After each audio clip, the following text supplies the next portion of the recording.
Hello et bienvenue dans cette nouvelle vidéo qui sera une vidéo pile à lire pour le mois de mai. Et le mois de mai, c'est le mois de la fantaisie qu'organise Steph de Piketty Bookin. Et encore cette année, elle nous a concocté des super thèmes voilà, que je vous laisse découvrir dans cette vidéo. Et je vous mets en dessous les liens pour que vous puissiez accéder à sa vidéo de présentation du challenge, ainsi qu'à sa pile à lire qu'elle a sortie hier, je crois. Et qui, comme d'habitude, m'a donné envie d'acheter des livres. Mais cette année, c'est la seconde fois où je participe au mois de la fantaisie. Et je tiens à dire que c'est un challenge que j'attends avec énormément d'impatience. Et en fait, à chaque fois, je me dis, oh, c'est le mois de mars, non, c'est le mois d'avril, ah non, non c'était mai. Donc il a fallu que j'attende. Donc vous comprendrez que je suis hyper impatiente et que j'aime énormément ce challenge. Il faut dire que c'est celui qui m'a vraiment remis le pied à l'étrier pour lire un peu plus. Et depuis, je dévore quand même pas mal de fantaisie, fantastique. Voilà, tous ces genres. Alors, faut savoir que ce challenge qu'organise Stéphanie, elle le dit elle-même, que c'est fantaisie au sens large, c'est-à-dire que vous allez voir, moi, dans ma sélection, j'ai mis de la science-fiction et j'ai mis du fantastique. Il y a de la fantaisie parce que j'aime la fantaisie, mais vous allez voir qu'il y a plus de fantastique, je pense, que de fantaisie, mais c'est comme ça, j'ai décidé d'utiliser les livres de ma pile à lire. Autre chose pour cette pile à lire, je ne suis pas chez moi. Ceux qui suivent ma chaîne voient que le décor n'est pas le décor normal. Je suis chez mes parents en vacances pour une semaine et je rentre dimanche 1er mai. Et comme j'aime bien sortir mes piles à lire du mois suivant, avant la fin du mois, du précédent, je vais y arriver. Du coup, je vais vous mettre les petites vignettes. Je vais vous décaler un petit peu. Et je vais vous mettre les petites vignettes ici. J'ai sur ma droite mon ordinateur avec mes anti-sèches. Donc si vous me voyez regarder par là, c'est normal. C'est parce que je triche. Et que comme en plus j'ai pas les livres avec moi, je vais devoir m'aider un petit peu. Alors, il y a 4 thèmes, 4 éléments. Le feu, l'air, l'eau et la terre. On va commencer par l'eau. Et pour chaque thème, Stéphanie nous a mis 3 sous-catégories. Donc globalement, vous avez à lire 12 livres si vous voulez, vous validez personnellement, mais en fait vous pouvez très bien lire moins si vous le souhaitez, l'idée c'est de participer. Vous allez voir que moi c'est plus une pioche à lire qu'une pile à lire parce que j'ai pas réussi à sélectionner. En fait j'aime bien me dire que j'ai du choix, donc vous allez voir que y a du choix. Donc pas pour toutes les catégories, mais pour certaines, vous allez voir qu'il y en a. C'est comme ça, c'est pas grave, hein. Allez, on commence avec l'eau. Et donc, on commence avec voguer sur les flots, avec les mots-clés voyage et piraterie. Là, je n'ai trouvé qu'un livre. J'ai mis Alma, le vent se lève, le tome 1 de cette saga de Timothée de Fontbelle. Alors, Alma, le vent se lève, j'ai mis ça parce que en regardant le résumé, parce que forcément, hein, faut lire quand même les résumés pour essayer, je vois que c'est l'histoire d'Alma, qui est une jeune fille de 13 ans, qui part à la recherche de son petit frère disparu. Et en parallèle, on a l'histoire d'un jeune garçon qui s'appelle Joseph, très joli prénom, Joseph Mars, qui embarque clandestinement sur la Douce Amélie, qui est un imposant navire de traite. Voilà, donc je pense qu'on va avoir quand même des aventures sur les flots. Ça va être parfait pour cette catégorie. Et en plus, j'ai très envie d'y aller dans cette saga. C'est une nouvelle saga, hein, mais bon, on dira rien, chut. Second thème, seconde catégorie, pardon, de eau. Alchimie, avec les mots-clés magie, sorcellerie et druidisme. Là, j'ai eu du mal à choisir. Alors, j'ai mis De sang et de rage, le destin d'Orisha, le tome 1 de Tommy Adeyemi. Alors, parce que on est dans une Afrique imaginaire et en fait, c'est un pays, là, ce pays-là, il n'y a plus de magie. Il a fait une nuit, tout a basculé. Le roi a fait disparaître toute la magie. Et du coup, c'est l'histoire de Zélie Adebola, qui était qu'une enfant. Et aujourd'hui, elle a le moyen, elle, de ramener la magie dans son pays et de rendre la liberté à son peuple. Donc, je pense qu'on est quand même pas mal sur le thème.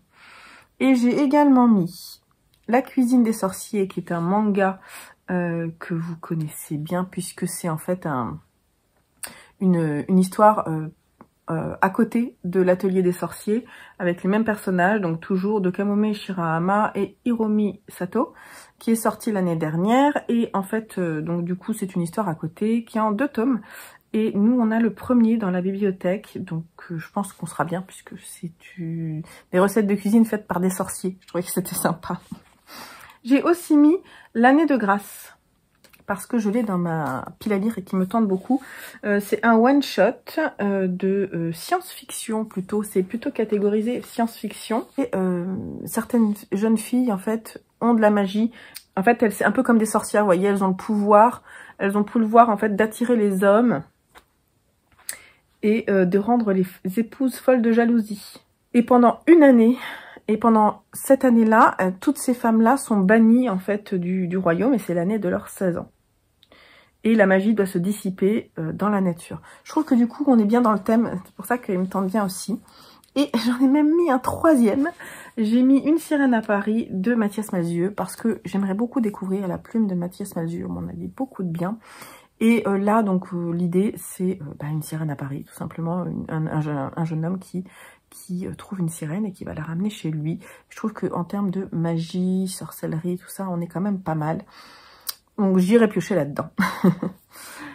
3e sous-catégorie de haut, on a Tiens bon la vague. Et donc là, c'est une saga. Là, c'est pareil, j'ai pas mal de choses en fait à mettre là-dessous, parce que j'ai pas mal de sagas à avancer. J'ai mis en fantasy La Faucheuse, le tome 2, Thunderhead de Neil Shusterman. Ça... j'ai très envie de le lire, donc je pense qu'il sera lu. Mais le cycle de Dune aussi, le tome 2, le Messie de Dune de Frank Herbert, on est plus sur de la science-fiction. Ouais, enfin, on est quand même pas mal dans le fantastique. Voilà, donc ça aussi, j'aimerais bien le lire.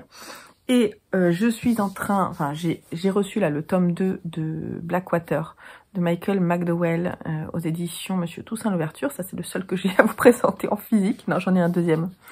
Vous avez vu comme il est beau, ouais. Bref, ça c'est le 2e tome que je vais lire à partir de demain, je pense. Et j'aimerais le lire avant le 1er mai, parce qu'aujourd'hui on est jeudi. Ça se lit vite, hein. Il fait 250 pages, quelque chose comme ça. Et du coup, comme ça sort tous les 15 jours, j'ai le tome 3 et le 4, peut-être le 5 qui vont sortir au mois de mai. Et c'est une saga que je veux lire au fur et à mesure. Donc, voilà, saga. Il faut que je tienne bon la vague. Et en plus, ça marche bien parce que quand même, le premier c'était la crue, ensuite la digue, et ensuite je crois que le 3e c'est la maison. Donc on est quand même sur de l'eau, hein. On est pas mal pour le thème. Et puis voilà, donc ça c'est les 3 que j'aimerais bien mettre dans cette catégorie-là. On passe au second élément avec la terre. Première sous-catégorie, petit peuple avec des fées et des lutins. Certains mettent aussi les elfes, donc à vous de voir. Moi, j'ai mis celui que j'avais déjà mis l'année dernière et que j'avais pas lu. J'ai mis La Petite Fadette de George Sand, parce que c'est un classique et que j'ai envie de lire des classiques, et qu'en plus j'ai envie de lire du George Sand.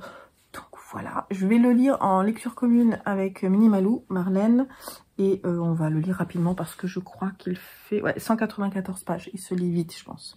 Et j'ai aussi mis Minuscule, le tome 2, donc ça c'est un manga de Takuto Ashiki, qui est, on avait lu en fait, l'année dernière j'avais lu le tome 1, justement dans le cadre du mois de la fantaisie, et donc là c'est le seul achat que je ferai peut-être, d'acheter le manga Minuscule, le tome 2, mais c'est pas sûr encore, j'ai pas encore décidé.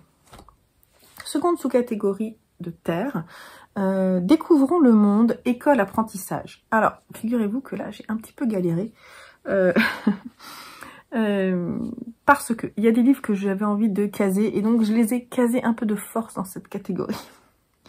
J'ai mis Les Métamorphoses, tome 1, Vita Nostra, de Marine et Sergei Gatchenko, parce que en lisant le synopsis, donc c'est une saga en 2 tomes, je sais pas si elle est terminée, je suis pas sûre.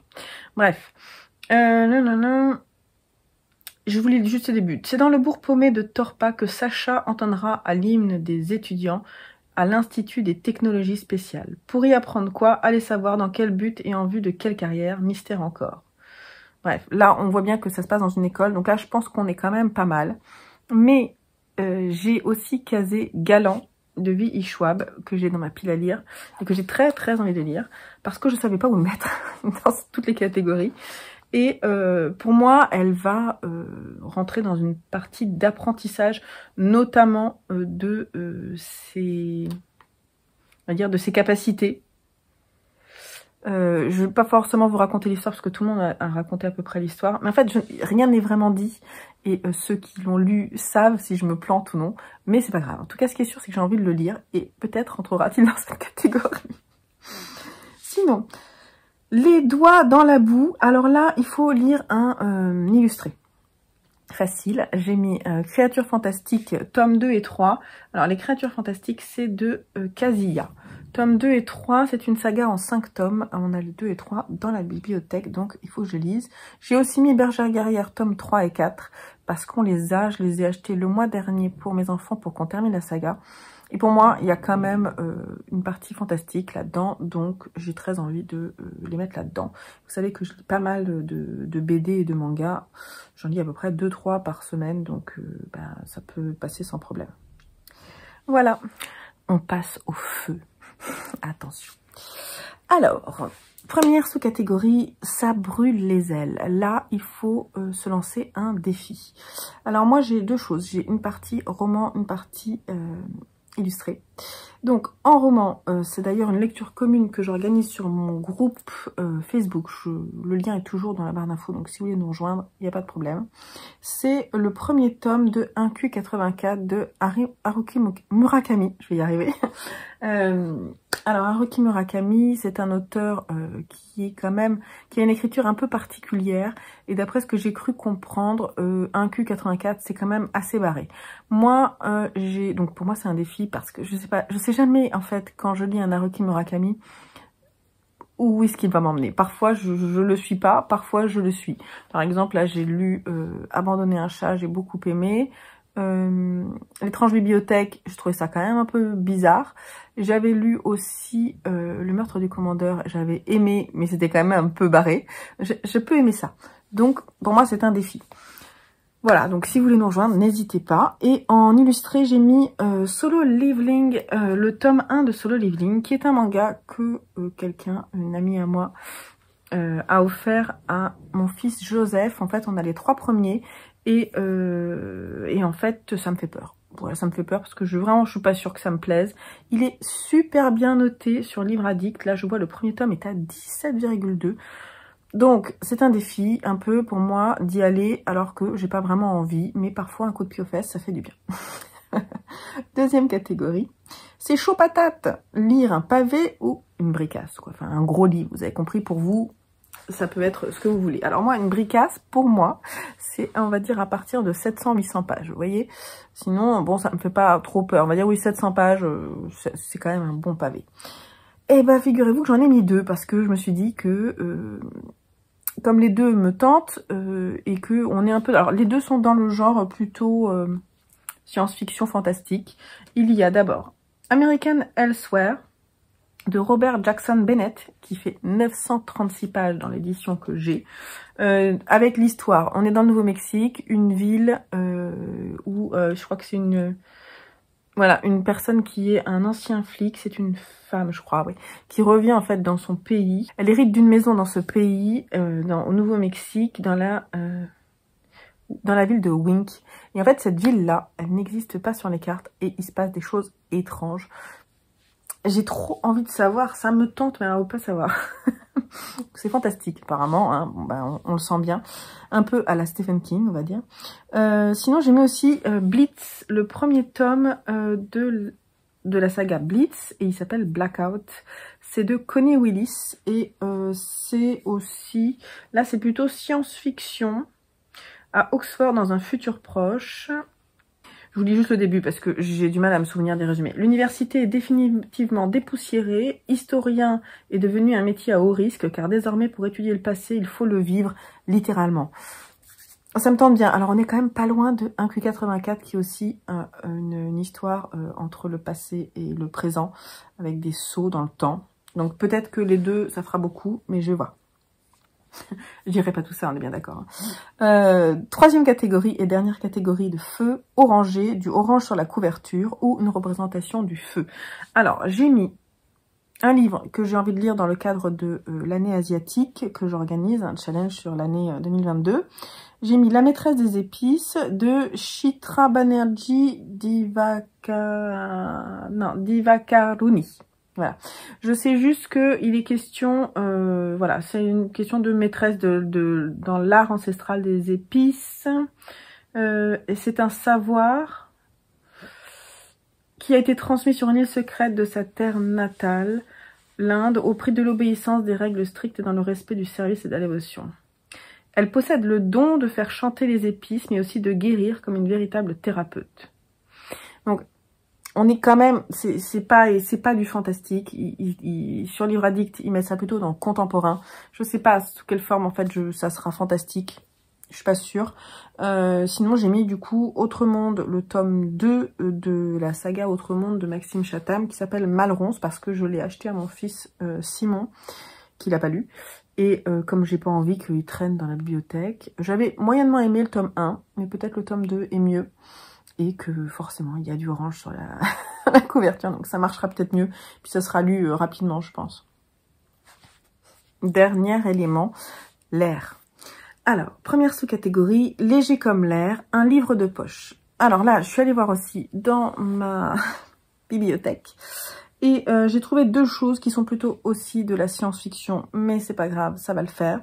J'ai mis La guerre des mondes de H.G. Wells, qui est quand même un classique et qui est sorti il y a très très longtemps, et je suis très intriguée.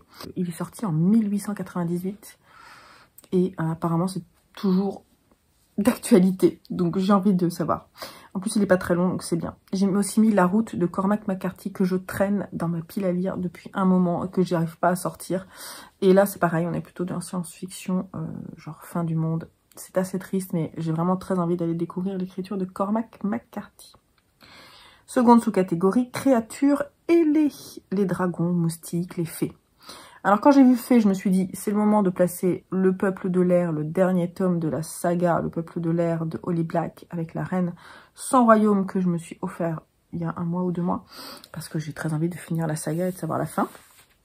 Et j'ai aussi mis le tome 3 de Grisha, parce que il y a quand même des dragons, et enfin il y a un dragon, ouais. Donc du coup, peut-être qu'on le retrouvera dans le tome 3, cette saga, Leigh Bardugo. Voilà, et dernière catégorie, apprendre à voler avec la littérature jeunesse. Là, j'ai mis 3 choses. Déjà, il y a le livre que je suis en train de lire aux garçons, et en fait, on n'a vraiment pas lu beaucoup. On en est là. Et je me dis que là, franchement, je vais pas le lire en fait tout de suite, mais c'est sûr qu'on va le lire pendant le mois de mai. Donc, c'est Twister de Juliette Forest, et c'est vachement bien. C'est l'histoire de Twister, qui est une fille tornade. Histoire de sorcière qui vit dans les bois, d'un collier qui peut vous changer en loup, en orage ou en rivière déchaînée, et d'un être maléfique qui ne reculera devant rien pour s'emparer du bijou enchanté. Franchement, on a lu le début, c'est vachement bien. Par contre, pour le moment, il n'y a pas du tout de fantastique. Donc, faut voir quand est-ce que ça arrive. J'ai très très hâte. Et c'est franchement bien, donc je l'ai mis dedans. J'ai aussi mis Miss Peregrine et les enfants particuliers, le tome 1, parce que j'ai le premier tome dans ma pile à lire. Donc cette saga de Ransom Riggs, qui est quand même en 6 tomes. C'est ça. Donc, puis c'est jeunesse. Et j'ai aussi mis, pour terminer, La Passe Miroir, le tome 4 de cette saga de Christelle Dabos, parce que je l'ai et que j'ai très envie de la terminer. Je vous raconte pas l'histoire, hein, mais en tout cas, on est bien dans la fantaisie jeunesse, donc c'est parfait. Et bien voilà, on a fini avec cette pile à lire pour le mois de mai. Je tiens à vous dire que j'ai d'autres petites choses qui se remettront peut-être en plus, mais globalement, j'arrive à lire 12-13 livres par mois en ce moment. Donc finalement, je peux très bien réussir à lire un roman par catégorie. Et comme j'ai mis des mangas, je pense que c'est faisable. Je n'ai pas envie de me mettre la pression de dire je veux tout lire, tout ce que je vous ai dit. C'est pas le cas, c'est vraiment une pioche. Donc on y va tranquillou. Et ce qui ne sera pas lu maintenant sera apprécié plus tard. Voilà, je remercie beaucoup Stéphanie de nous avoir concocté encore des très belles catégories pour aller chercher des livres et les caser avec tous ces mots-clés. C'est vraiment toujours vraiment sympa, là, vraiment un plaisir, j'attendais avec impatience. Je vous invite à aller voir sa pile à lire parce qu'elle a plein de bonnes idées. Et puis d'aller découvrir les autres piles à lire. D'ailleurs, si vous en avez, n'hésitez pas à me mettre aussi le lien si vous avez fait des piles à lire pour ce challenge qu'a organisé par Steph de Piketty. Et parce que j'adore aller en fait découvrir les piles à lire des autres. Et puis bah, je vous souhaite un bon mois de mai, un bon mois de la fantaisie.